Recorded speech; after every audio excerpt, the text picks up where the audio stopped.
get something you never had, you have to do something you never did.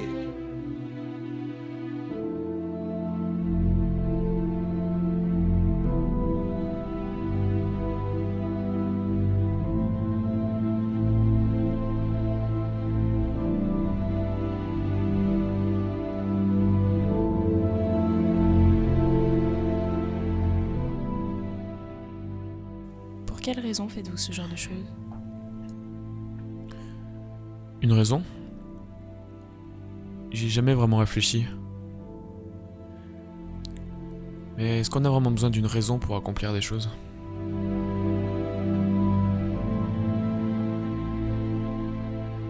Voilà, ils annoncent à peu près moins 10 degrés dans les alentours là pour cette nuit. Et on a des duvets à confort 0 degré.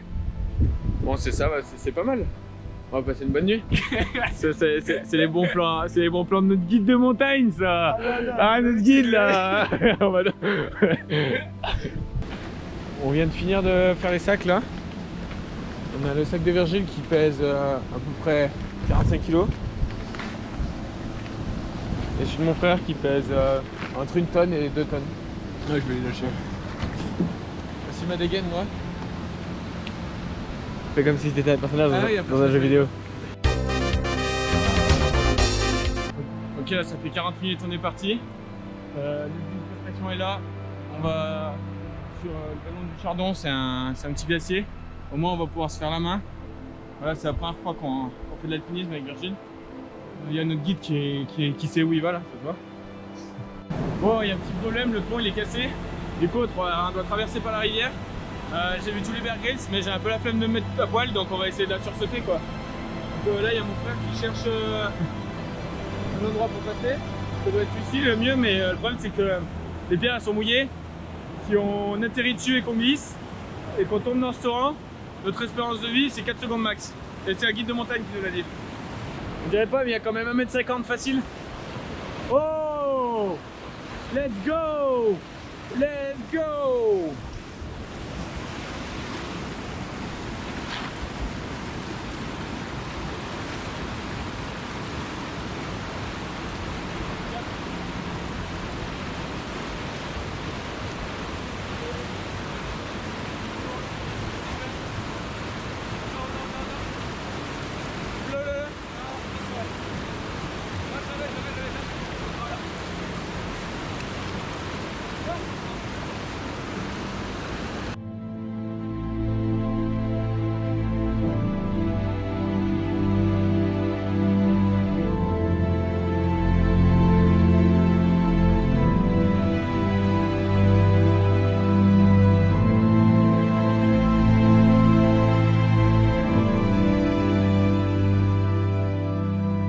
Si tu as cette envie de faire quelque chose, pourquoi pas essayer?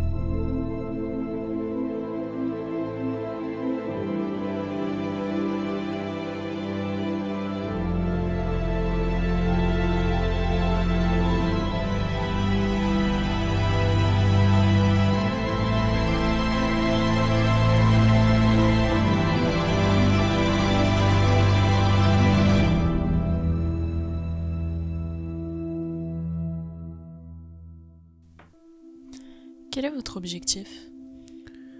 Alors vous savez, je me suis jamais fixé qu'un seul objectif, car on peut jamais être vraiment sûr de le réussir. Imaginons, si je me fixe 10 objectifs et que j'en réussis que 10%, alors je serai sûr d'en réussir un. Donc quand vous me posez la question, quel est ton objectif ? Je pourrais vous en citer des dizaines. Là, on vous explique la situation. On vous explique la situation. On s'est perdu. Et en fait, on a monté un pierrier à 60 degrés.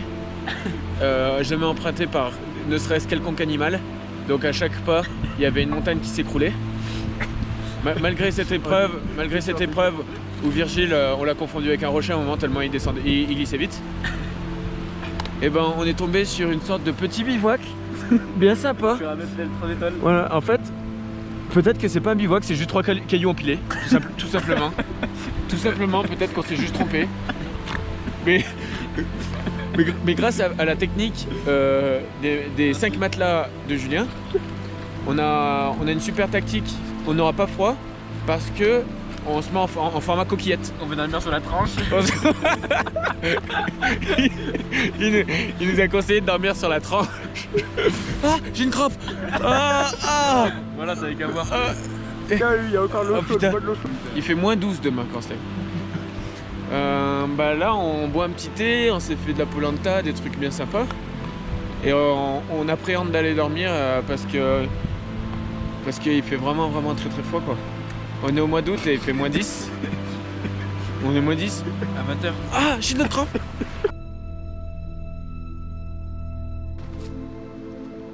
Bon. Voilà, on vient de se réveiller. Tout le monde est encore en vie. Donc voilà, notre duvet, ils ont gelé de l'extérieur. On ressort, on n'a pas eu trop froid quand même. On essaie de se motiver à sortir des duvets. Ça va être très long. Et on voit un petit peu, voilà, derrière où on doit aller.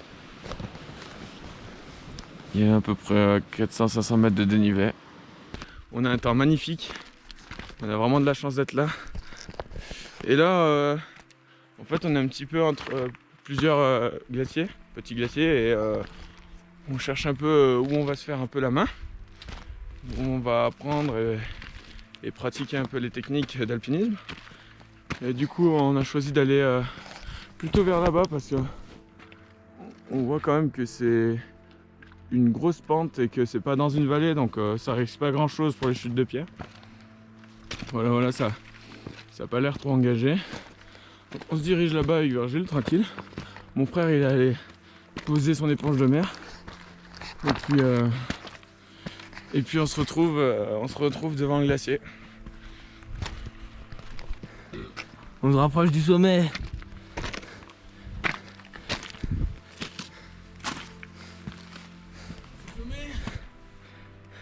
La première fois que je l'ai monté, j'étais le premier homme à le faire. Je l'ai monté avec mon chat, il me suivait un peu à côté. Il s'appelle comment d'ailleurs ce sommet? Je l'ai appelé le Pacha. Le Pacha, c'est ça? C'est ça, voilà, je l'ai monté avec mon chat. Et là à gauche, là-bas, il y a le pas de l'âne. Je l'ai monté avec mon âne, celui-ci. Donc voilà. Sauf que c'est toi qui partais l'âne, c'est ça? Attends 2 secondes. Ça me fait mal parce que l'année dernière, je suis allé là et il y avait du glacier ici, quoi. Ça me fait chier ce réchauffement climatique. Voilà tout ce qui reste maintenant. De l'eau, quoi. Et vous continuez de prendre la voiture, les gars, mais réveillez-vous! C'était le coup de gueule. Coup de gueule de Lucas Chabanal. Break me down, break me up, break me down, but I be so you. Putain, ça fait du bien. J'ai l'impression de boire de l'évian. Bah ça vient d'ici, bien. Ouais. Ça vient de juste là en fait. Là, ici. Non, la source, là. Le petit rocher, c'est la source, c'est bien. Non mais faut savoir que en règle générale l'eau de montagne elle est pas toujours très saine parce qu'il y a les pâturages au-dessus. Sauf que ici et ben, on est tout de suite sous le glacier donc il peut pas avoir de pâturage entre nous et entre l'eau et nous quoi. Et du coup l'eau est 100% saine. C'est sûr qu'elle est pas très riche en minéraux mais on risque pas de tomber malade.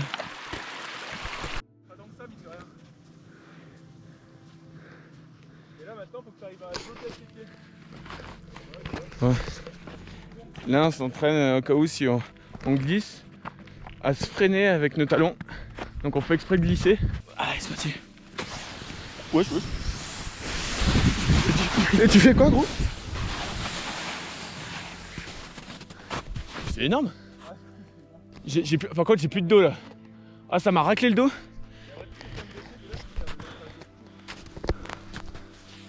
Oh. Ah tu m'avais pas dit que t'étais... Tu me l'avais caché celle-ci. Départ en équilibre. Tu vas faire un trou, ça servira à rien. Ouais, j'avoue. Prends la vue. C'est pas mal, c'est vrai. Il y a quelque chose. Bien gros.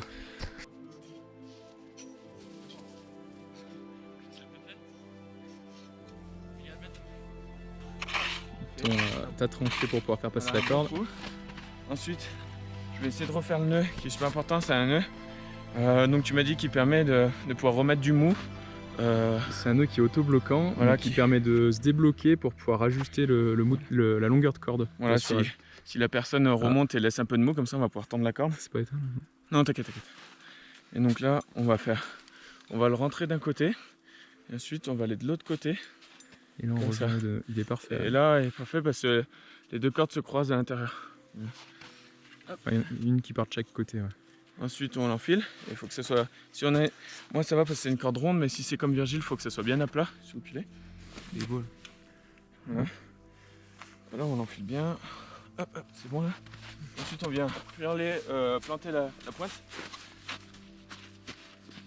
Voilà. Ah, c'est pas mal là. La corde va passer vraiment je sais dedans. Mais attention un peu, là, le gars. Laisse-moi passer. Et tu vois, du coup, tu l'as. Il est un peu limite à En fait, c'est que tu l'as fait en haut. Ouais. En fait, là, si tu voulais vraiment faire par rapport à la pente, Ouais. elle était vraiment comme ça en fait pour faire par rapport à la pente. Enfin, pour exagérer. Ouais. Et du coup, là, vu qu'il est un peu comme ça, et ben, ça veut glisser comme ça un peu. Ok, ouais. Donc, il aurait fallu que tu le mettes un peu Et plus. même, là. j'aurais dû le planter comme ça d'abord. Hop, et ensuite. Ouais, tu peux faire ça aussi. Ok. Ça va? Super. Putain, voilà, les anneaux cousus, là, les anneaux de sangle, c'est quand même important. Ça coûte Ouais. pas très cher en plus. J'enregistrerai. Donc là, on a regardé pas mal de nœuds, mais je les ai pas filmés parce que ça n'a pas trop d'intérêt. Parce que des nœuds, c'est plutôt de la pratique que de la théorie. Mais voilà, je trouve ça intéressant de filmer les différents points d'ancrage. Donc je vous avais montré le piolet tout à l'heure, et là on est avec une corde comme ça. Donc ça c'est la polyamide, et ça c'est quoi, je dis? C'est la Zinema. Zainema? Dinema, ok. Ouais, bah nickel. C'est ça, les grandes cordes où on s'encorde, c'est de la polyamide, pardon. Et ces grandes cordes, elles sont résistantes, mais et elles acceptent le frottement avec les rochers, même si ça a ses limites. Ça accepte les frottements, c'est pour ça qu'on peut laisser des mous de 15 mètres. Alors que les cordes en Dienema, comme ça, c'est les cordes, on les reconnaît bien, elles sont beaucoup plus fines en fait. Les cordes en Dienema, comme ça, elles résistent encore mieux que les cordes en polyamide auxquelles on s'encorde. Sauf que elles acceptent pas les frottements, elles sont hyper fragiles. Du coup, c'est que en statique. C'est toujours pour des points statiques. Là, la corde va pas bouger, elle risque pas de se casser, quoi. Donc voilà, c'est deux utilisations différentes. Il faut avoir les deux. Hop, c'est parti, on a fini le tuto.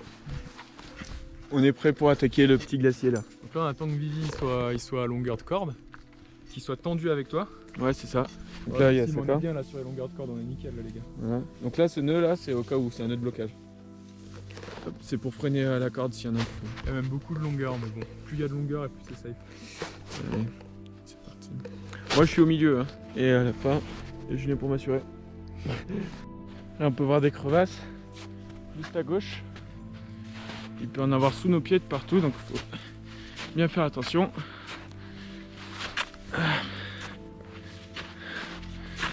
Voilà, je prends les traces de Virgile, ça m'évite de glisser. Attends. Là, viens, il y a une crevasse, tu peux en enlever ou pas? Parce que seul, je sais que je ne peux pas arriver.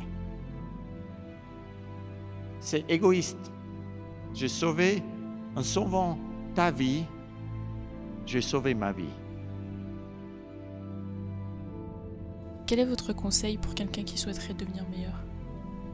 Le seul conseil que je peux vraiment donner, c'est de se trouver un rival. Un rival, c'est pas seulement le premier pote que tu chopes et que tu motives à te suivre.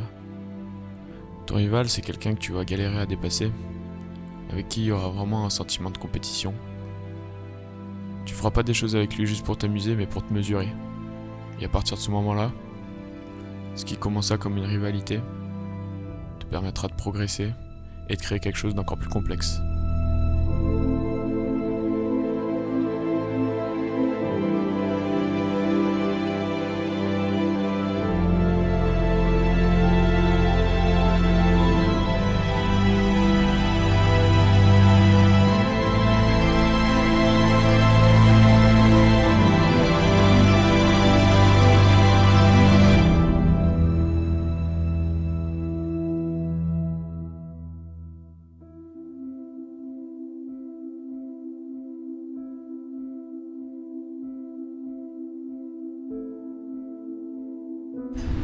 Ça y est, enfin, revenu au camp de base.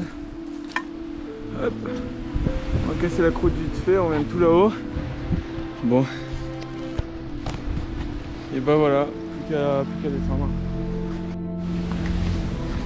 Voilà, on vient de finir la randonnée. Bravo les gars. Et puis là on va rentrer. On s'est tapé une bonne descente où on a bien envoyé. Je pense qu'on a tous mal aux pieds. Et on va être bien content de dormir ce soir. Permettez-moi, mais j'ai l'impression que vous avez quelque chose en tête. L'interview est terminée.